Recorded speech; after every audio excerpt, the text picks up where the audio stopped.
Hello नमस्कार दोस्तों, आप सभी को राधे राधे, जय श्री राम। तो कैसे हैं आप लोग? आशा करते हैं कि अच्छे होंगे। आज की इस क्लास में हम लोग आपके यूपी जीके के प्रैक्टिस सेट को शुरू कर रहे हैं। यह प्रैक्टिस सेट नंबर 1 है, जो जीत सीरीज के नाम से शुरू किया जा रहा है। ये आपके सभी एग्जाम जहां भी आपका यूपी जीके आता है उसके लिए बहुत ही इम्पोर्टेंट होने वाला है।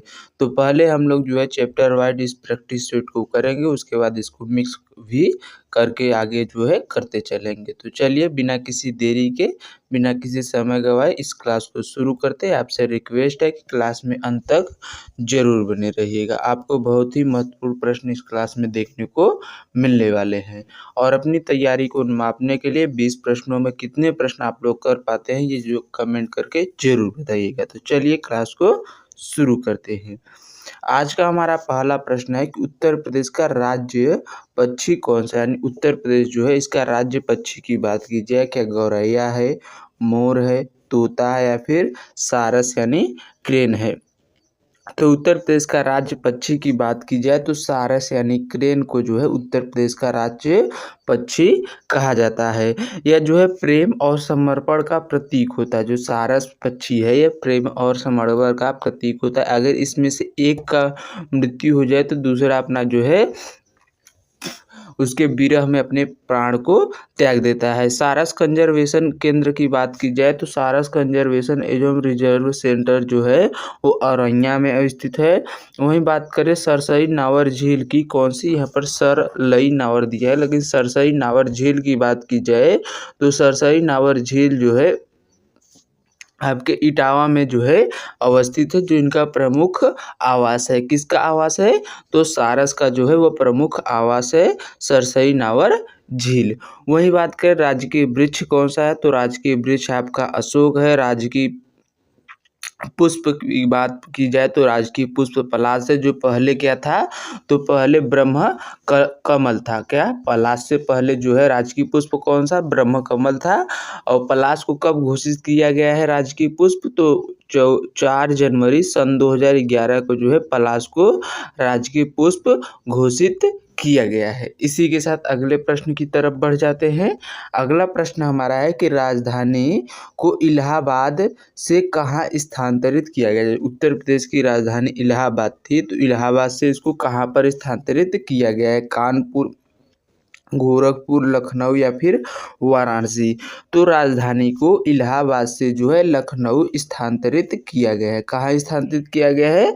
लखनऊ स्थानांतरित किया गया है। वही बात करें सबसे पहले राजधानी कहाँ थी? 1836 से 1858 तक जो है वो आगरा को राजधानी रही थी। उसके बाद 1858 से 1921 तक इलाहाबाद यानी प्रयागराज रही थी। उसके बाद 1921 से 35 तक लखनऊ बनी थी आंशिक रूप से। उसके बाद 1935 से अब तक जो है पूर्ण रूप से लखनऊ को जो है उत्तर प्रदेश की राजधानी बना दिया गया है। किसकी राजधानी बना दिया गया है? उत्तर प्रदेश की। वही वाराणसी की बात की जाए तो इसको धार्मिक राजधानी कहते हैं। कानपुर को जो है उत्तर भारत और उत्तर प्रदेश का मैनचेस्टर भी कहा जाता है। इसी के साथ अगले प्रश्न की तरफ बढ़ जाते हैं। अगला प्रश्न हमारा है उत्तर प्रदेश के राज्य चिन्ह में क्या दर्शाया गया है। उत्तर प्रदेश का जो राज्य चिन्ह है उसमें क्या दर्शाया गया है? बाघ और हिरण है, a bowl and a arrow and a pair of fishes है, या फिर अशोक वृक्ष है, या फिर Ashoka tree and goddess river Ganga है। तो जो है इसकी राष्ट्रीय प्रतीक चिन्ह जो है उत्तर प्रदेश का राज्य चिन्ह है उसमें क्या क्या है, तो उसमें एक आपका धनुष बाण है, अ बाउल एंड एरो है। क्या है? A bowl and arrow and pair of fishes, यानी एक धनुष बाण और मछलियों का एक जोड़ा। ऑप्शन नंबर बी जो है इसका राइट हो जाएगा। क्या है? धनुष बाण है और मछलियों का एक जो है जोड़ा है। इसको कब स्वीकृति मिली थी? तो ये जो राजकीय चिन्ह है इसको कब स्वीकार किया गया था?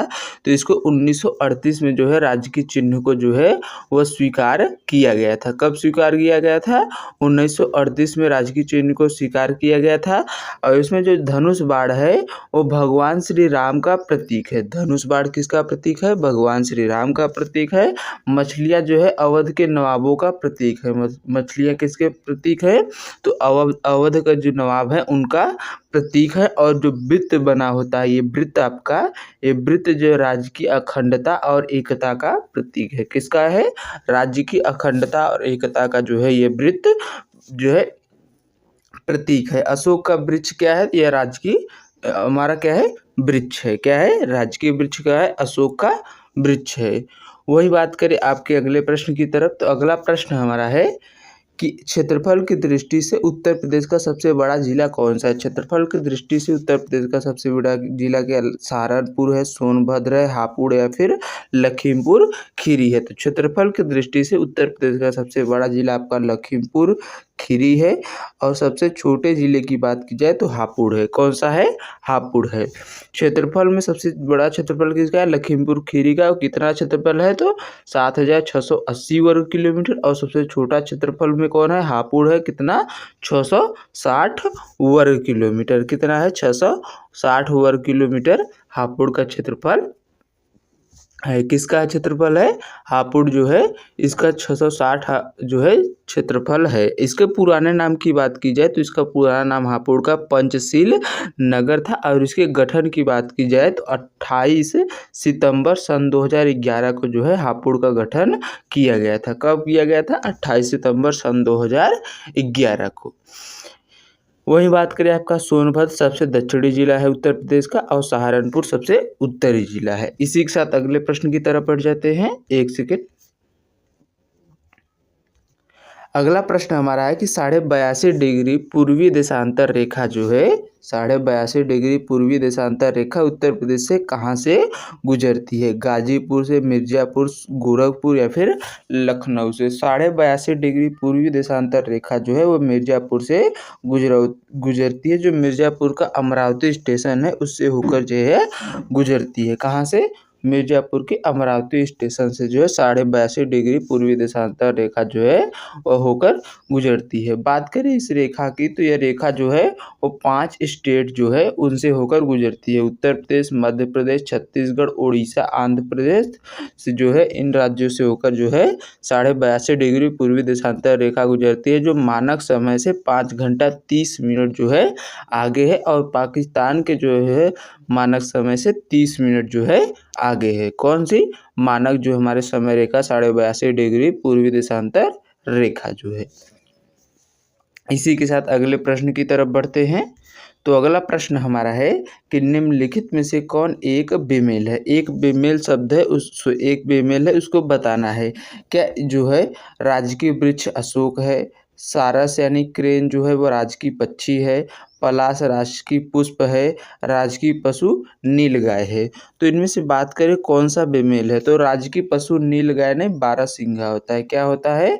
12 सिंघा। यहाँ पर लिखा है देख लीजिए, 12 सिंघा जो है राजकीय पशु है। क्या है? राजकीय पशु कौन सा है? 12 सिंघा। नीलगाय नहीं होती है। और राजकीय खेल की बात करें तो हॉकी जो है राजकीय खेल है। और शास्त्रीय नृत्य जो है उत्तर प्रदेश का राजकीय नृत्य या शास्त्रीय नृत्य की बात की जाए तो कथक है, जो एकमात्र उत्तर भारत का भी लोक नृत्य है। इसी के साथ अगले प्रश्न की तरफ बढ़ते हैं। तो अगला प्रश्न हमारा है कि कौन सा भारत का अधिकतम राज्यों की सीमा को स्पर्श करता है? यानी भारत को कौन सा राज्य है जो अधिकतम राज्यों की सीमाओं को स्पर्श करता है? आंध्र प्रदेश, कर्नाटक, मध्य प्रदेश या फिर उत्तर प्रदेश। तो जो है अधिकतम राज्यों की सीमा को उत्तर प्रदेश स्पर्श करता है। कुल 8 राज्यों, 1 केंद्र शासित प्रदेश और 1 देश की भी सीमा को स्पर्श करता है। राज्यों में बात की जाए तो हिमाचल प्रदेश, उत्तराखंड, बिहार, झारखंड, छत्तीसगढ़, मध्य प्रदेश, राजस्थान और हरियाणा है। और केंद्र शासित प्रदेश में दिल्ली है। और देश की बात की जाए तो देश में आपका नेपाल को जो है इसकी सीमा स्पर्श करती है। किसको? नेपाल देश के साथ भी यह सीमा साझा करता है। इसी के साथ अगले प्रश्न की तरफ बढ़ जाते हैं। अगला प्रश्न हमारा है कि उत्तर प्रदेश में राजकीय कार्यों के में किस भाषा का प्रयोग किया जाता है? राजकीय कार्यों में भाषा की बात की जाए, क्या उर्दू का, हिंदी का, अंग्रेजी का या फिर भोजपुरी का प्रयोग किया जाता है? तो राजकीय कार्यों में जो है हिंदी भाषा का प्रयोग किया जाता है। उत्तर प्रदेश राज्य अधिनियम जो है, राजभाषा अधिनियम 1951 में आया था। कब आया था? 1951 में आया था। 26 जनवरी 1968 के सभी कार्यों के लिए जो है हिंदी भाषा को अनिवार्य कर दिया गया था। कब? 26 जनवरी सन 1968 को सभी राज्य के सभी कार्यकारी के लिए हिंदी भाषा जो है इसको अनिवार्य कर दिया गया था। और सेकेंड जो है भाषा को द्वितीय राजभाषा का दर्जा उर्दू को दिया गया था। और कब दिया गया था? तो 1989 में जो है वो उर्दू को जो है सेकेंड राजभाषा का दर्जा दे दिया गया था। इसी के साथ अगले प्रश्न की तरफ बढ़ जाते हैं। तो अगला प्रश्न हमारा है कि उत्तर प्रदेश के किस शहर को भारत का सांस्कृतिक राजधानी कहा जाता है? तो भारत का सांस्कृतिक राजधानी बस्ती को, मथुरा को, वाराणसी को या फिर बांदा को। तो भारत की जो है उत्तर प्रदेश के किस शहर को भारत की सांस्कृतिक राजधानी कहते हैं? तो भारत की सांस्कृतिक राजधानी जो है वो वाराणसी को कहा जाता है। इसको घाटों की नगरी और मोक्ष नगरी के नाम से भी जाना जाता है। वहीं प्रशासनिक राजधानी उत्तर प्रदेश की कौन सी है? तो लखनऊ है। आर्थिक राजधानी की बात करें तो कानपुर को कहते हैं। और न्यायिक राजधानी जो है प्रयागराज को कहते हैं, क्योंकि यहाँ पर जो है हाई कोर्ट जो है वह अवस्थित है। क्या अवस्थित है? हाई कोर्ट अवस्थित है, जिस कारण इसको न्यायिक राजधानी भी कहा जाता है। इसी के साथ अगले प्रश्न में बढ़ते हैं। अगला प्रश्न हमारा है कि उस शहर का नाम बताइए जिसे भारत की आम्र राजधानी कहलाती है। तो भारत का आम्र राजधानी जो है कौन सा शहर जो है वो कहा जाता है? तो भारत की आम्र राजधानी की बात करें क्या प्रयागराज को, मुरादाबाद को, मलिहाबाद को या फिर बरेली को? तो भारत की आम्र राजधानी जो है वो मलिहाबाद लखनऊ को कहा जाता है। जो लखनऊ में पड़ता है इसको कहा जाता है। मलिहाबाद लखनऊ में आता है। दशहरी आम हेतु ये प्रसिद्ध है। और रटोल आम की बात करें तो बागपत मेरठ में जो जिसे जीआई टैग भी प्राप्त है। किसे प्राप्त है? तो रटोल आम को। इसी के साथ अगले प्रश्न की तरफ बढ़ जाते हैं। अगला प्रश्न हमारा है कि भारत में कुल क्षेत्रफल जो भारत के कुल क्षेत्रफल का उत्तर प्रदेश के पास कितना क्षेत्रफल है? 7.33, 8.99, 9.02 या फिर 10.04% है। तो उत्तर प्रदेश के पास कुल 7.33% क्षेत्रफल का भाग आता है। कितना आता है?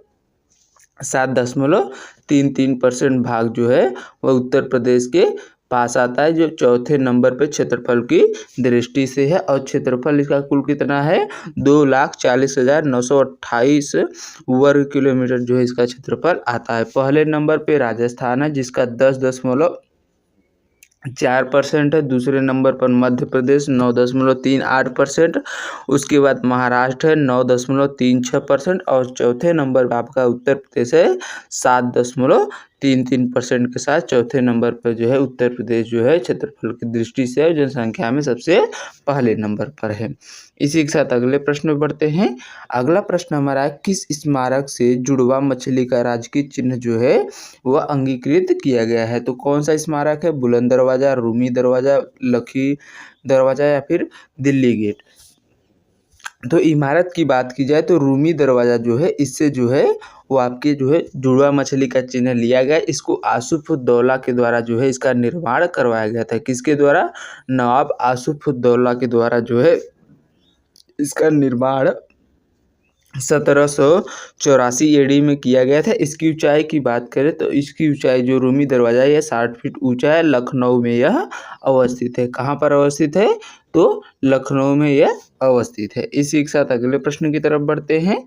अगला प्रश्न हमारा है कौन सा जनपद नेपाल के साथ सीमा साझा नहीं करता है? तो नेपाल के साथ उत्तर प्रदेश के कुल 7 जिले सीमा साझा करते हैं, जिसमें पीलीभीत को कौन सा नहीं, बलरामपुर नहीं, श्रावस्ती, कुशीनगर या फिर लखीमपुर खीरी। तो 7 जनपदों में आप लोग देख सकते हैं पीलीभीत है, लखीमपुर खीरी है, बहराइच है, श्रावस्ती है, बलरामपुर है, सिद्धार्थनगर है और महाराजगंज है। तो कौन सा जनपद इसमें 7 में से नहीं? तो कुशीनगर जो है वो नेपाल के साथ सीमा साझा नहीं करता है। इसी के साथ अगले प्रश्न में बढ़ जाते हैं।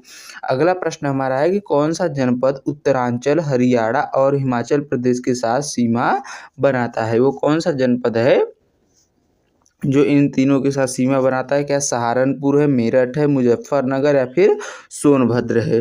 तो जनपद सीमा तथ्य की बात करें तो सोनभद्र जो है वह 4 राज्यों के साथ सीमा करता है। सहारनपुर जो है उत्तर प्रदेश का सबसे उत्तरी बिंदु है। तो जो है सोनभद्र की बात करें तो आपके 4 राज्य मध्य प्रदेश, छत्तीसगढ़, झारखंड और बिहार को छूता है। कितने राज्यों को छूता है? इन सभी राज्यों को जो है छूता है। वहीं आपके यहाँ पर बात की गई थी कि उत्तरांचल यानी उत्तराखंड, हरियाणा और हिमाचल प्रदेश का सीमा की बात की जाए तो सहारनपुर जो डिस्ट्रिक्ट है ये इन सभी के साथ सीमा बनाता है। आगरा की बात करें तो आगरा आपका राजस्थान और मध्य प्रदेश के साथ, मथुरा की बात की जाए तो राजस्थान और हरियाणा के साथ सीमा साझा करता है। वहीं अगर आपसे पीलीभीत की कोई बात करें तो पीलीभीत जो है नेपाल और उत्तराखंड के साथ, महाराजगंज जो है वह नेपाल और बिहार के साथ सीमा साझा करता है।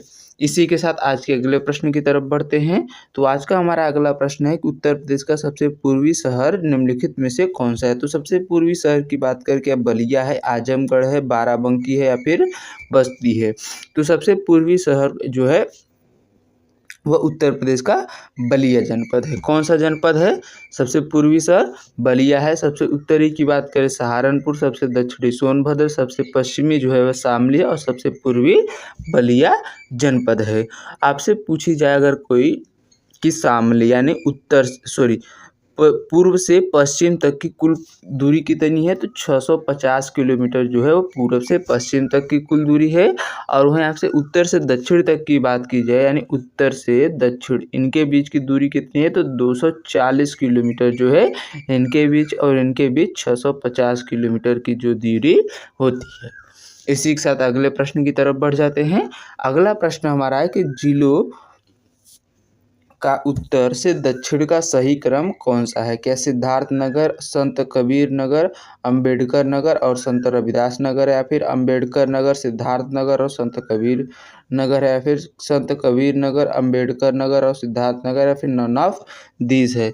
तो सबसे पहले सही अनुक्रम की बात करें तो सबसे पहले सिद्धार्थ नगर आएगा, फिर संत कबीर नगर आएगा, फिर अंबेडकर नगर आएगा, फिर संत रविदास नगर आएगा। ऑप्शन नंबर ए जो है इसका राइट हो जाएगा। इसी के साथ अगले प्रश्न की तरफ बढ़ जाते हैं। अगला प्रश्न हमारा है कि कौन सा देश उत्तर प्रदेश के साथ सीमा साझा करता है। तो देश में बात करें चीन है, भूटान है, नेपाल है या फिर बांग्लादेश है। तो उत्तर प्रदेश के साथ सीमा साझा करने वाले देश की बात की जाए तो कौन सा देश है जो उत्तर प्रदेश के साथ सीमा साझा करता है तो नेपाल देश जो है उत्तर प्रदेश के साथ सीमा साझा करता है। और कुल कितनी लगभग 579 किलोमीटर की लंबाई जो है इसके साथ जो है अंतर्राष्ट्रीय सीमा की लगती है। केवल एक ही देश जो है नेपाल के साथ ही उत्तर प्रदेश का सीमा साझा होता है। भारत की बात करें सबसे अधिक सीमा किसके साथ लगती है तो सबसे अधिक सीमा जो है बांग्लादेश के साथ लगती है, उसके बाद चीन है, फिर पाकिस्तान है, उसके बाद जो है आपका भूटान आता है, फिर आपका नेपाल आता है, फिर आपके भूटान है और ये सब आते हैं। इसी के साथ अगले प्रश्न की तरफ बढ़ जाते हैं। अगला प्रश्न हमारा है कि किस जिले को एनसीआर के 23वें जिले के रूप में शामिल किया गया है। तो एनसीआर के 23वें जिले के रूप में क्या शामली को, अलीगढ़ को, आगरा को या फिर मथुरा को शामिल किया गया है।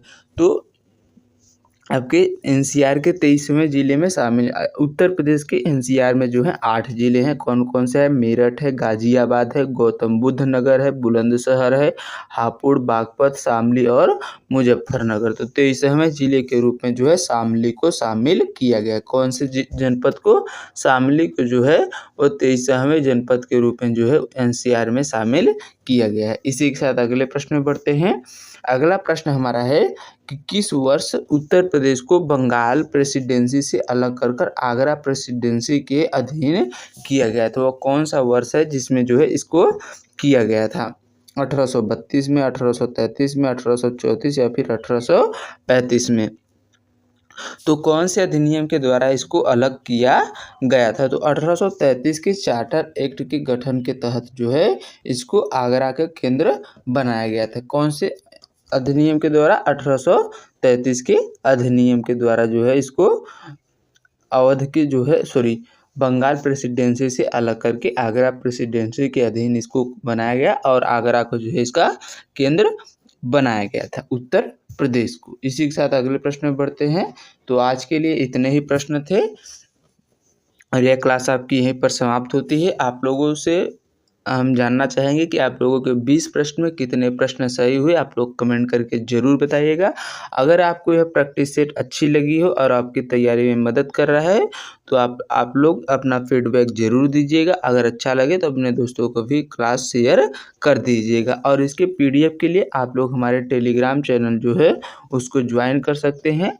उसका लिंक हम डिस्क्रिप्शन में दे देंगे, या तो आप चाहे सरकारी रोजगार _ आकाश सर्च करेंगे तो आपको टेलीग्राम पर हमारा चैनल मिल जाएगा। अभी बहुत कम 20-25 लोग इसको ज्वाइन किए हैं, तो जाकर वहाँ ज्वाइन कर लीजिए और इसका PDF आप वहाँ पर अपलोड कर दिया जाएगा, तो इसको लेकर आप प्रैक्टिस भी कर सकते हैं। तो चलिए बिना किसी देरी के इस क्लास को आज यहीं पर समाप्त करते हैं और मिलते हैं आपसे लोगों से नेक्स्ट क्लास में।